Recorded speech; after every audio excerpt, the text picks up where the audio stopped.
right? I mean, this thing is so stiff. I can't even believe how stiff. Look, I can't even move the sidewall at all whatsoever. And see how narrow this space right here is. Super, super narrow. So in this tire here, if you look, I mean, it's only 2 1/4. So trying to get air from an air compressor, especially a trail side air compressor, is going to be crazy in order to get that. I mean, take a look at this. This is the distance right here. I should get a tape measure. So the bead itself, the center right here, is 2 3/4 inches from this edge right here to this edge.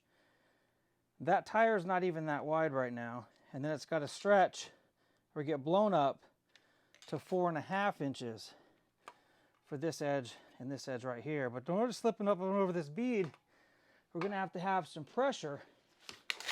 Now I will want to do this installation as a tubeless installation next.